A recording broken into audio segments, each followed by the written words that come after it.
Hola, Mabel. Hola Andrea, ¿cómo estás? Muy bien. ¿Y tú? Qué bien, emocionada bueno, la charla, la entrevista, sobre todo de compartir con usted y todo lo que tiene por aportar. Le- Sí, a le- mí le- también me da mucho gusto y a pesar de todas las circunstancias, ¿no? Qué bueno que se pueda seguir de alguna forma trabajando y aportando y desarrollando. Sí, igual les estaba contando de todo, de todo el bagaje académico que tiene y es lo lindo, o sea, el ejemplo que creo que le admiro muchísimo porque es de las personas que ha podido fusionar todo lo académico con lo deportivo, poder ir desarrollando herramientas de transformación desde la educación, desde la formación y, y que nos cuente un poquito esas experiencias de haber jugado en el Mundial del 99, con qué figura se topó del fútbol femenino, o sea, ahora en dónde están. Bueno, sí, la verdad, el jugar el mundial fue para mí un sueño hecho realidad. La verdad es que de niña yo soñaba con jugar un mundial porque veía los mundiales de hombres, jugaba fútbol y yo quería vivir lo mismo. Y eso en una época en la cual pues no existían los mundiales femeniles, ¿no? Pero yo soñaba con ello. Afortunadamente alcancé. Yo seguí el balón de fútbol a donde me llevara. Pero como dices, acompañado del estudio, ¿no? Porque si de por sí el día de hoy es difícil apostarle al fútbol femenil o femenino profesional, pues en mi época más. Y entre más, pero yo comprendía que entre más lejos quería llegar yo en el fútbol, pues más lejos tenía que llegar en el estudio, porque tenía que ir de la mano. Entonces estudié a nivel universitario y jugué a nivel universitario. Y posteriormente, pues sí, jugué en Francia, jugué en Japón, y en ese inter, pues se empezaban ya a organizar las eliminatorias de la CONCACAF para clasificar a los Juegos, bueno, al Mundial. Y participé en el proceso de México en el 94, no nos fue muy bien, no clasificamos, pero ya en el 98 sí clasificamos para el Mundial del 99. Entonces fue un sueño hecho realidad. Jugué pues desde la selección mexicana, personajes o gente, jugué con Mónica Vergara, jugué con Maribel Domínguez, jugué con Mónica González, jugué con Iris Mora. O sea, son muchas las jugadoras que hoy día siguen sonando, ¿no? Dentro del mundo del fútbol femenil, con las que pude jugar a nivel local en México, pero también en selección nacional en este mundial. Y, y contra qué equipos jugaron en ese mundial? O sea, ¿cuál es su anécdota, la que más puede rescatar en esa vivencia? No, mira, jugamos, estuvimos en el grupo de la muerte, nos tocó Brasil, nos tocó Italia y nos tocó Alemania. Wow. Sí, fue la verdad jugar contra las mejores, pero fue, como decía yo, un sueño hecho realidad.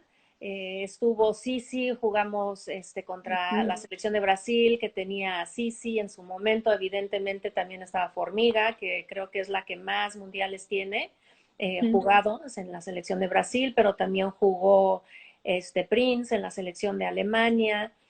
Silke, la portera, que para mí fue impresionante su físico, ¿no? O sea, una mujer grandota, muy fuerte, o sea, impresionante en la portería de Alemania. Pero más que nada, pues fue esa experiencia, ¿no? El poder cumplir un sueño que en algún momento era pues prácticamente imposible. Yo me retiré después del Mundial, pero para mí lo importante fue que en ese momento es cuando supe a qué me quería yo dedicar, ¿no? Sí, como tú dijiste en la introducción, pues estudié, jugué en Francia, jugué en Japón, y siempre que llegaba yo como que a una Y en el camino donde yo decía, bueno, Andrea, hay que hacer algo porque el fútbol no se va a vivir, pues yo buscaba la forma de poder seguir jugando, ¿no? Y fue justo después del Mundial que dije, ahora sí ya sé lo que quiero ser cuando sea grande, ¿no? Y bueno, para esto yo ya era bastante grande, pero en México se creó un auge muy importante de niñas que querían jugar, pero no quienes las atendiera. Y entonces es cuando yo dije, eso es a lo que yo me voy a dedicar. De por sí yo ya había estado trabajando en una universidad, con un equipo de prepa y universidad, pero fue en ese momento que definí y dije, a esto me voy a dedicar. La federación me becó el curso de director técnico de la INDIC y pues me puse a trabajar. Saliendo, empecé con una categoría sub-13 de desarrollo que fue creciendo y a lo largo de los años se convirtió en la sub-20 que participó en Chile en el 2008. Mm. Sí, por eso digo, o sea, qué interesante después de toda su carrera, ahora, ahora poder llegar a capacitar a muchísimas personas a nivel mundial y sobre todo impartirles todas sus vivencias y todas las experiencias que ha venido teniendo y eso es lo que me parece súper interesante, poder plasmar los desafíos que tuvo, o sea, en aquella época y decir, bueno, o sea, esto es lo que realmente quiero, de qué manera voy a poder transmitir a las nuevas generaciones, a los entrenadores, y creo que por algo también está trabajando en la FIFA. Sí, así es. Yo creo que también lo importante es, en estos momentos que yo digo, llegaba yo a una Y, o sea, donde decía, bueno, ¿de qué vas a vivir? Porque el fútbol no se puede vivir.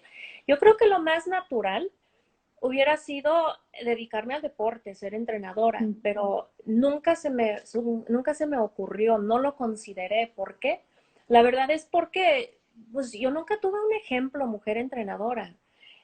Yo decía, pues en algún momento a algo me tengo que dedicar, no va a ser el deporte, y por eso pues estudié, busqué algo que me interesara, pero si a lo mejor, y no necesariamente fue por esa razón, pero a lo mejor si alguien me hubiera dicho o si hubiera tenido como ejemplo una mujer entrenadora, sería a lo mejor algo interesante para mí, en vez de pensar, no, pues las mujeres no son entrenadoras, ¿no? ¿Por qué? Claro, Pues porque nunca tuve como ejemplo una mujer. Entonces es bien importante también la participación de las mujeres en ese sentido.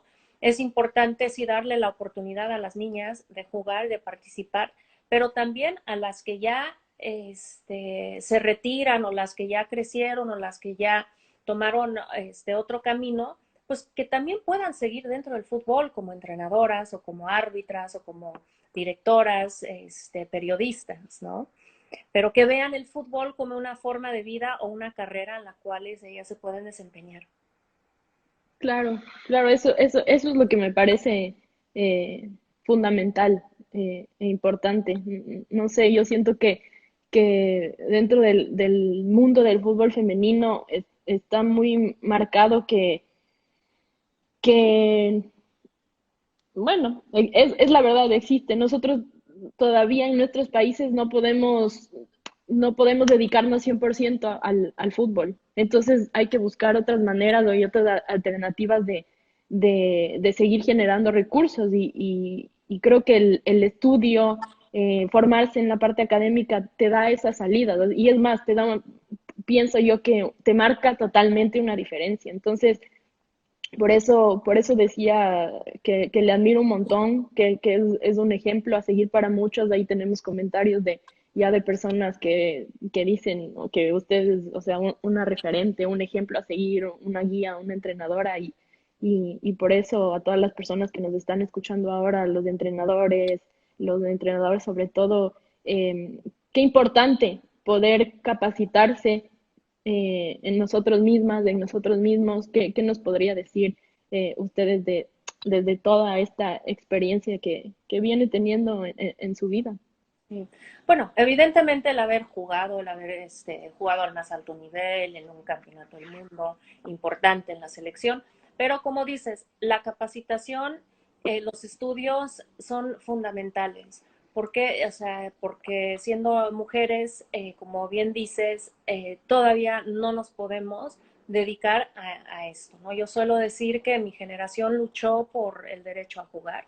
Eso ya se ganó, ya se juega en todo el mundo, a tal grado de que hoy día se están creando ligas importantes, profesionales, si quieres, entre comillas, pero hoy día la lucha es de poder vivir de esto, ¿no? Claro. Como Sí. jugadoras, como árbitras, como, o sea, lo que fuera. Entonces estamos en eso, pero para ello sí nos tenemos que preparar.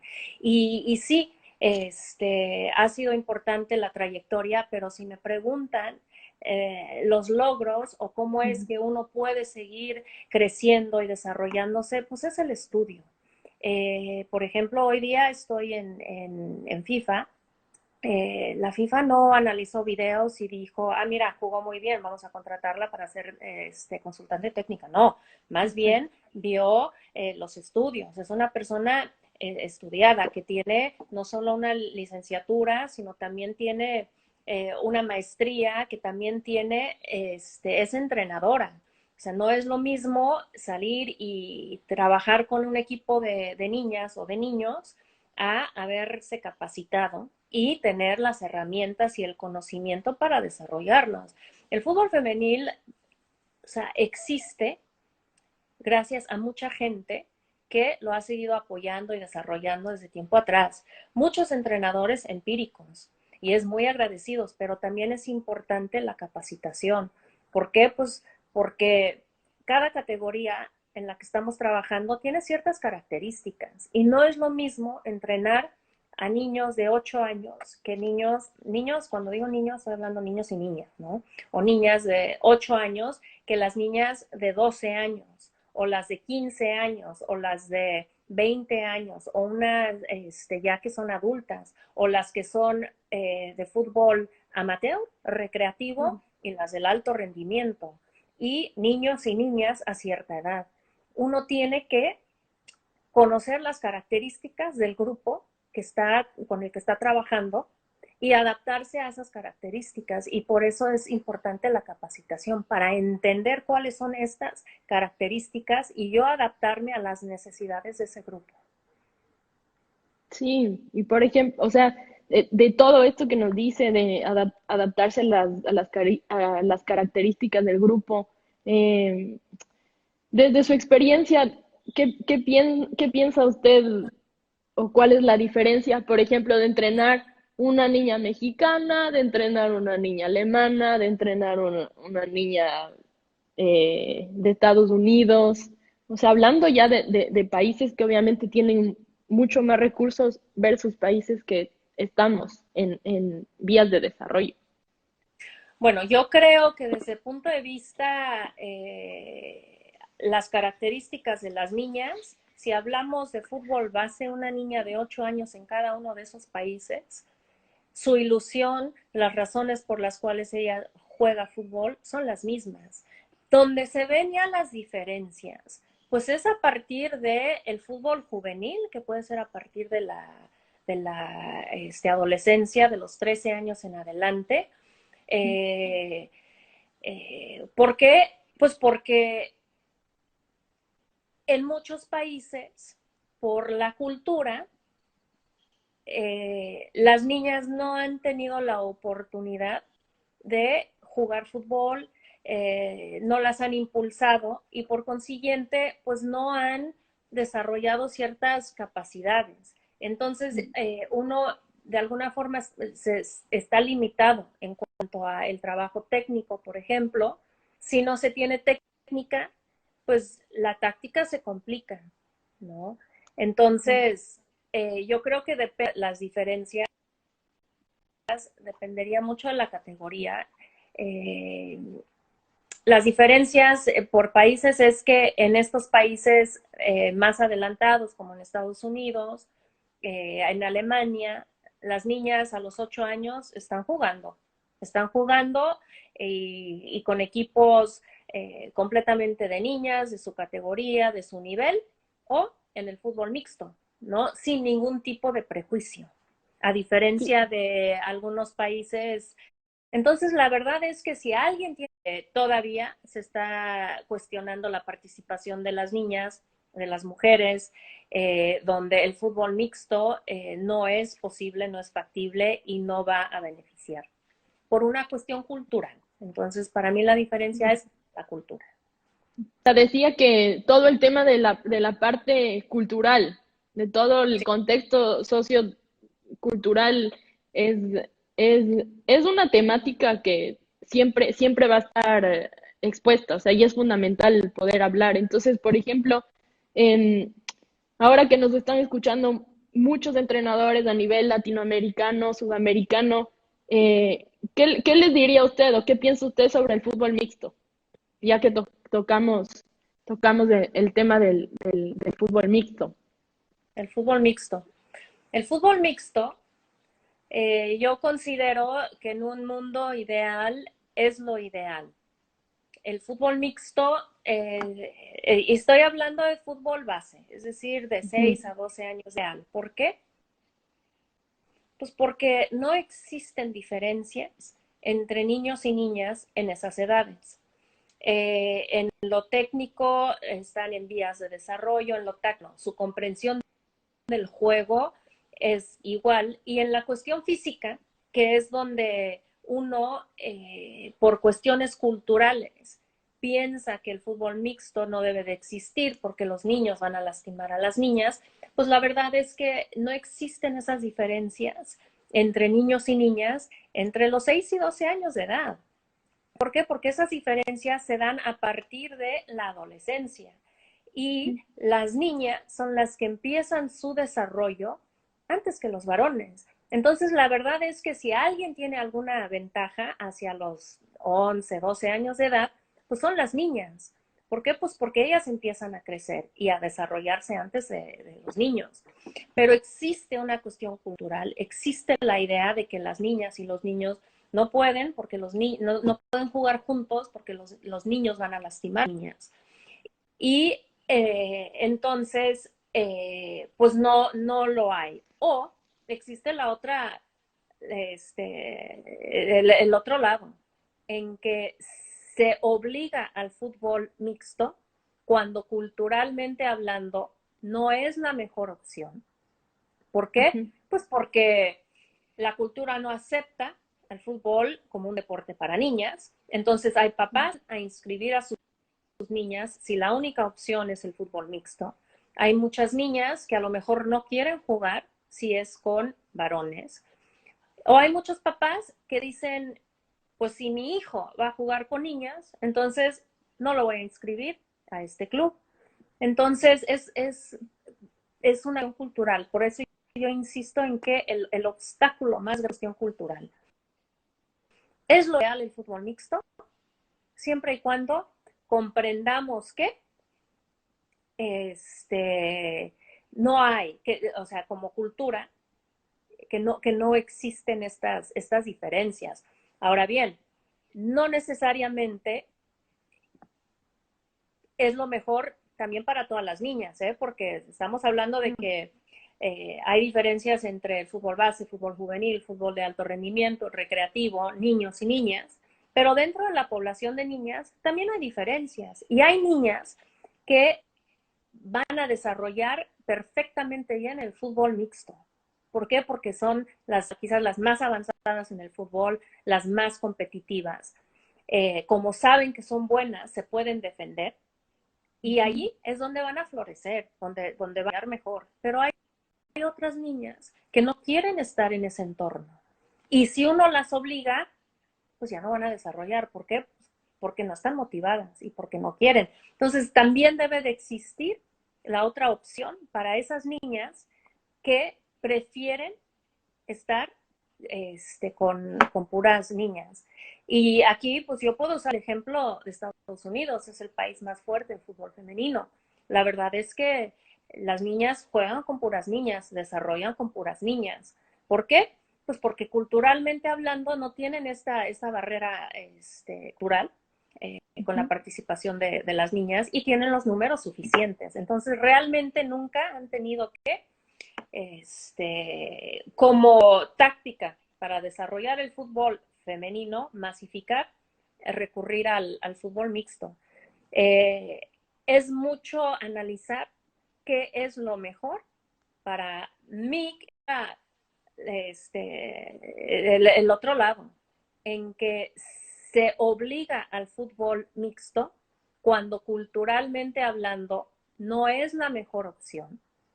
¿Por qué? Ujú. Pues porque la cultura no acepta el fútbol como un deporte para niñas. Entonces hay papás a inscribir a sus niñas si la única opción es el fútbol mixto. Hay muchas niñas que a lo mejor no quieren jugar si es con varones.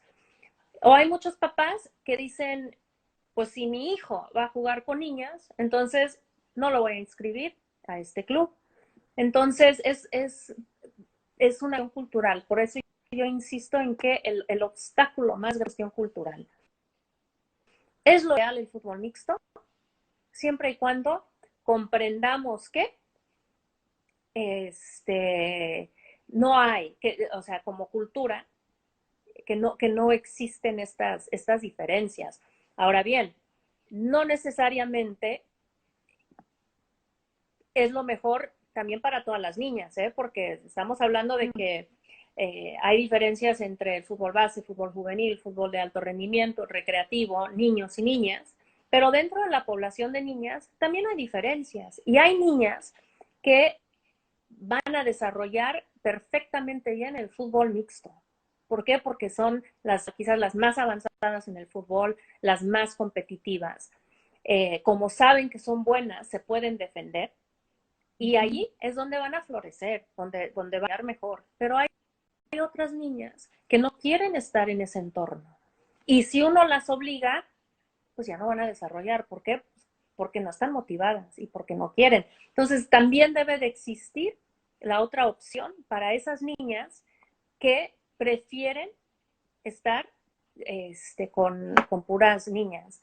Y aquí, pues yo puedo usar el ejemplo de Estados Unidos, es el país más fuerte en fútbol femenino. La verdad es que las niñas juegan con puras niñas, desarrollan con puras niñas. ¿Por qué? Pues porque culturalmente hablando no tienen esta barrera cultural con la participación de las niñas y tienen los números suficientes. Entonces, realmente nunca han tenido que como táctica para desarrollar el fútbol femenino, masificar, recurrir al fútbol mixto. Eh, es mucho analizar qué es lo mejor para mi equipo, para mi club, para mi país. A ver si entendí bien la pregunta, las herramientas, ¿no? Para ir pues superando los obstáculos, ¿no? Y las barreras Sí, culturales. exactamente. Entender, o sea, entender que el fútbol es es un deporte como cualquier otro, pero que culturalmente hablando ha caracterizado a todo lo que caracteriza al varón y no hacia la mujer, por cuestión cultural, ¿no? Porque así se ha determinado. Lo que caracteriza al fútbol son, ¿qué es? Es garra, es disciplina, es coraje, es sudores, contacto, ¿no? Y si tú te das cuenta, pues eso no es lo que necesariamente caracteriza a las mujeres. Yo creo que lo importante es entender que la cultura es algo cambiante, nunca es fija. Y si nos damos cuenta, pues hubo una época en la cual se cuestionaba la participación de la mujer en el estudio, por ejemplo. O sea, las mujeres estudiar, pero ¿cómo? ¿Pero por qué? ¿Serán capaces? Eh, y bueno, hoy día nadie cuestiona que una mujer o una niña tenga el derecho o tenga la capacidad de llegar a ser la mejor en lo que sea, ¿no? Que ella quiera estudiar. Y así mismo el deporte. O sea, culturalmente hablando, se divide el deporte entre de hombres y deportes de mujeres. Pero, pues eso es tan solo una asignación. No es una cuestión natural, ¿no? En el sentido de que, o sea, si yo quisiera volar, pues es imposible. Uno no puede volar. ¿Por qué? Porque no tenemos la capacidad de volar. Pero jugar fútbol sí la tenemos. Y tan es así que el fútbol femenil existe desde que existe el fútbol. Eh, Y más que nada, pues es una idea, ¿no? Es una idea que se tiene. Entonces, ¿qué es lo que yo recomiendo? Pues recomiendo estudiar el fútbol femenil, analizar, por ejemplo, los últimos campeonatos del mundo que se han jugado en categoría sub-17, en categoría sub-20, en categoría mayor. La FIFA saca el análisis de cada uno de ellos en cuanto a planteamientos tácticos, los modelos de juego. En categoría mayor saca análisis del rendimiento físico. Y si uno se da cuenta, pues ahí existen perfiles que a lo mejor culturalmente hablando no son aceptables, ¿no? No, la palabra no es así o nada. Por ejemplo, la Sí, fuerza, la velocidad, lo que caracteriza al hombre. Bueno, si uno ve esos análisis de los campeonatos del mundo, se da cuenta de que, wow, las mujeres también son fuertes y también son veloces. Técnicamente hablando, difícilmente se puede argumentar que la mujer es menos técnica que el varón. O sea, en su contraparte, los mejores del mundo con los mejores del mundo, pues técnicamente las mujeres son muy, muy buenas. Y en lo táctico, pues quizás las diferencias físicas puedan de alguna forma influir en algunas cuestiones tácticas, pero por lo general el fútbol femenil lleva las mismas tendencias tácticas que el fútbol varonil. ¿Cómo vamos a defender? Son las mismas tendencias. Hay diferencias físicas, pero no hay nada que nos impida jugar fútbol. Y es eso, es como entrenadores entender que hay ciertas características que a lo mejor tradicionalmente no caracterizan a las niñas y a las mujeres, pero que están cambiando. Y como entrenadores, nosotros somos agentes de cambio. Nosotros podemos enseñar y convencer a las niñas, a los padres de familia, que las niñas también pueden ser competitivas, también pueden ser fuertes, y eso no les resta ser niñas, ¿no? Yo creo que eso es lo más importante, entender realmente cuál es una barrera cultural que no es más que una idea, ¿no? A diferencia a una barrera natural, que es, o sea, no existe razón alguna por la cual una niña o una mujer no pueda jugar fútbol.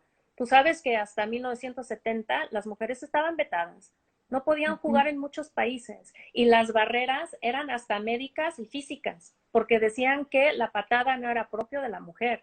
Eso es a lo que, con una barrera cultural con respecto a una barrera, o sea, real, física, pues es muy difícil sostener la idea de que una mujer no puede patear, ¿no? claro. Entonces se van derrumbando esas ideas y esos estereotipos. Y como esos, pues todavía hay muchos, ¿no? Yo sé que está cambiando mucho, afortunadamente, y como insisto, o sea, en mi época era, tú no puedes y tú no debes. Bueno, ya demostramos que sí podemos y ya existe el fútbol femenil. Unos países más avanzados que otros, pero ahora seguimos esa lucha, ¿no? Porque ahora podrá dirigir, sabrá dirigir, comprenderá el juego lo suficiente como para transmitirlo y así en los diferentes ámbitos. Y Sí. yo pues me mantengo optimista, ¿no? A mí toda la vida me dijeron, no puedes, no debes, y sin embargo, pues aquí estoy y he hecho del fútbol mi vida, una forma de vida, vivo del fútbol, me siento privilegiada por ello, pero es pues, que también se convenzan hombres y mujeres que hay mucho todavía por hacer para el fútbol femenino. Sí, yo creo que ese es el mensaje. Me ganó a la pregunta porque era que, ¿qué les diría a los coaches que se sumergen en el fútbol femenino? Y es de eso. O sea, el mensaje que acaba de decir es primordial para poder inspirarles, porque creo que eso también sucede mucho que las personas que entran o o sea, como digo yo, se sumergen al mundo del fútbol femenino, solo dicen, bueno, es que son mujeres. Sí, es que se borró un poco, pero lo que quería decir es eso, la gente que se meta al femenino, como yo dije al principio, o sea, en algún momento, que cada equipo, cada categoría, cada etapa tiene sus características. El fútbol femenino tiene sus características, es diferente. Eh, Especialmente hacia finales del fútbol base y entrando a lo que es el fútbol juvenil. ¿Por qué? Porque entran en juego las diferencias físicas, ¿no? Que las niñas ya están cambiando, se están convirtiendo de niñas en señoritas, en mujeres, los hombres también. Hay un alto índice de abandono de la participación de las niñas en esta etapa. Y son cuestiones que se tienen que identificar. Uno ve en fútbol base o niñas que juegan Ujú. libremente, se divierten, se desarrollan y después llega una cierta edad en la cual existe pues un abandono en el deporte, ¿no? Y hay que identificarlo. ¿Por qué? Pues porque mucho tiene que ver la cuestión cultural, es que pues el fútbol veo que las niñas, ¿no? Me dicen que no es para las niñas, o no hay las oportunidades, o no hay un grupo solo de niñas para que ella pueda seguir jugando, o no la dejan jugar en el fútbol base y ella, perdón, en el fútbol mixto y ella quiere jugar en el fútbol mixto. Entonces es importante entender a este grupo con el que estamos trabajando, porque hay es fútbol, finalmente el fútbol es fútbol y es técnico, táctico, físico y psicológico como el fútbol de varones, pero como cualquier otra categoría tiene sus características.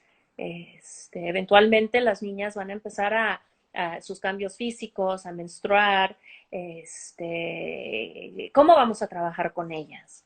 ¿No? Y ahí nuevamente hay que separar la ciencia de lo cultural, de los mitos.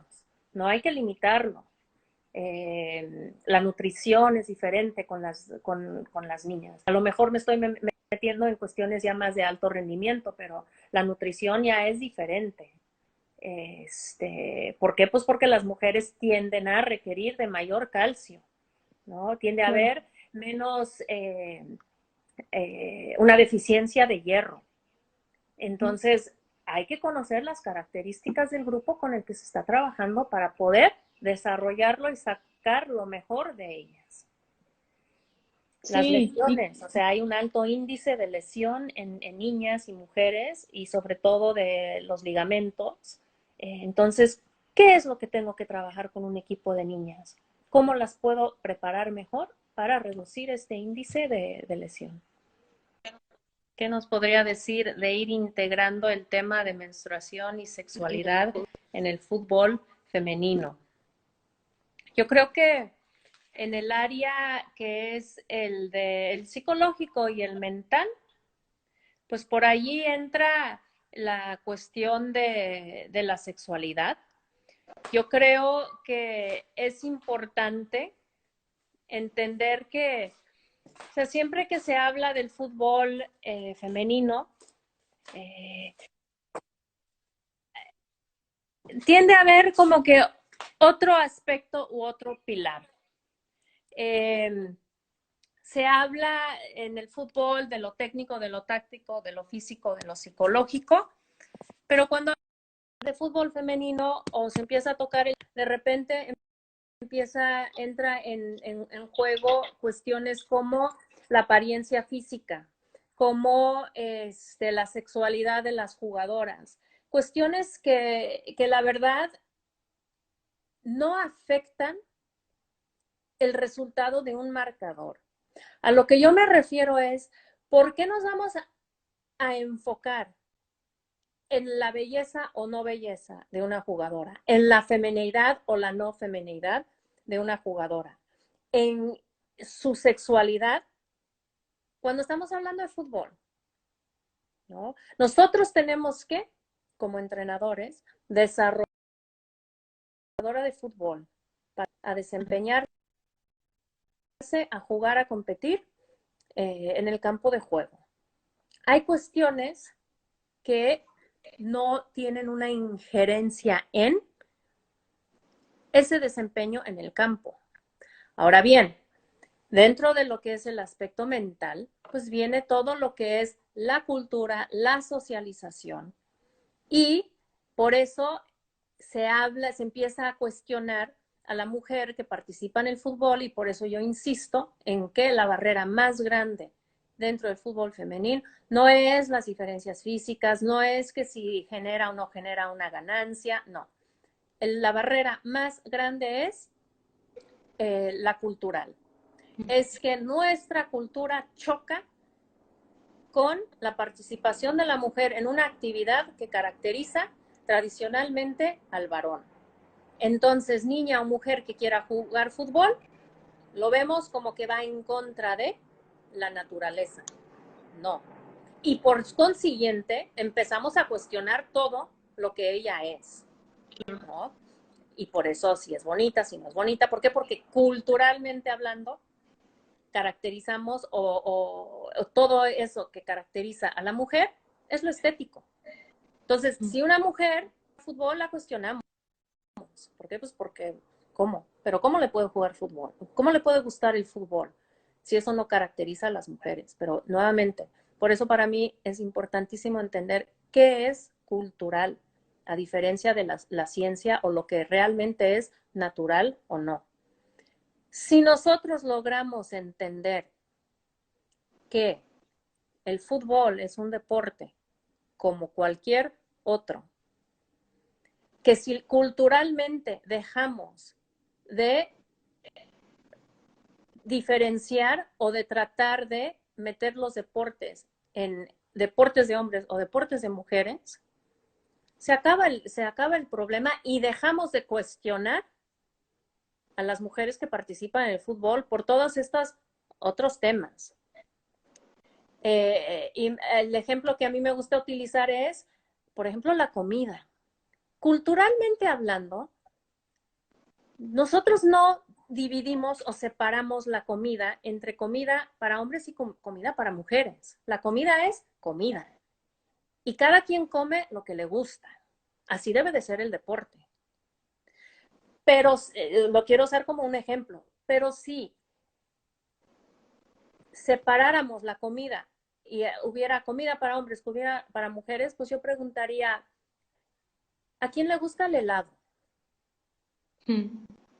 Y si los varones levantan la mano, pues cuestionar al varón, pero ¿cómo te puede gustar el helado? El helado es dulce y suave, como las mujeres. A ti no te puede gustar ni te debe de gustar el helado. Es ridículo pensar eso. Pero eso es lo que se hace con el fútbol. Pero ¿cómo tu mujer te puede gustar el fútbol? Si todo eso que caracteriza al fútbol no caracteriza a la mujer, sino al varón. Es una idea, es un concepto cultural. Entonces, tan ridículo es decir que a los hombres no les debe de gustar el helado porque es dulce y suave, y si comen el helado, se van a afeminar. Es como decir, si juegan fútbol, se van a convertir en todo lo que dice que somos, se dice que somos las mujeres que jugamos fútbol. Cuando finalmente no tiene que ver el deporte ni con nuestro aspecto físico, ni con la feminidad, ni con nuestra sexualidad. Ahora, si se tiene que atender ese tipo de temas, se tiene que atender. ¿Por qué? Porque es una realidad, que es un obstáculo. Y lo que hay que hacer es educar. Hay que educar a toda la gente involucrada para que logren entender que ese es un aspecto muy personal. Yo sé que hay cuestiones culturales, ¿no?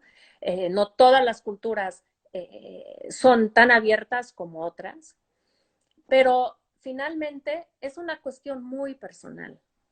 Y mientras mi vida personal no afecte ni a una compañera, ni a un equipo, cada quien debe de hacer con su vida lo que considere, ¿no?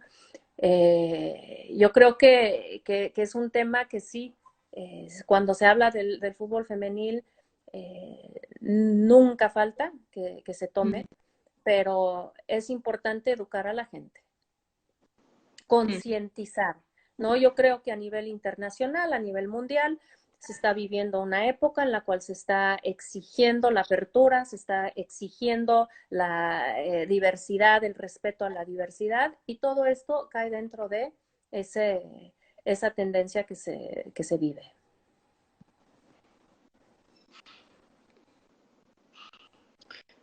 Ahí me escuchan o todavía no, se me ve entrecortado. Eh, Las conexiones, sí. Mira, muchos saludos a Yalusha, muchos saludos a Miros, a Tilly Silvera, a Félix MP.